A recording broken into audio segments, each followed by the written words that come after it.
اشفاق احمد مرحوم فرماتے ہیں کہ میں اپنی اہلیہ بانو کے ساتھ انگلینڈ کے ایک پارک میں بیٹھا ہوا تھا۔ وہاں تبلیغی جماعت کے کچھ نوجوان چہل قدمی کرتے ہوئے پارک میں آئے۔ اتنے میں مغرب کا وقت ہوا تو انہوں نے وہیں جماعت شروع کر دی۔ ان نوجوانوں کو نماز پڑھتا دیکھ کر کچھ نوجوان لڑکیوں کا ایک گروپ ان کے پاس پہنچا اور نماز مکمل ہونے کا انتظار کرنے لگا۔ میں نے اپنی اہلیہ سے کہا کہ آؤ دیکھتے ہیں کہ ان کے درمیان کیا بات ہوتی ہے۔ مرحوم فرماتے ہیں کہ ہم دونوں میاں بیوی وہاں چلے گئے اور نماز ختم ہونے کا انتظار کرنے لگے۔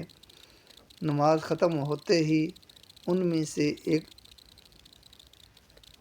ایک لڑکی نے آگے بڑھ کر جماعت کروانے والے نوجوان سے پوچھا کہ کیا تمہیں انگلش آتی ہے؟ تو نوجوان نے کہا جی ہاں آتی ہے۔ تو لڑکی نے سوال کیا کہ تم نے ابھی یہ کیا عمل کیا؟ تو نوجوان نے بتایا کہ ہم نے اپنے رب کی عبادت کی۔ تو لڑکی نے پوچھا آج تو اتوار نہیں ہے تو آج کیوں کی؟ تو نوجوان نے اسے بتایا کہ یہ ہم روز دن میں 5 بار یہ عمل کرتے ہیں۔ تو لڑکی نے حیرت سے پوچھا کہ پھر باقی کام کیسے کرتے ہو تم؟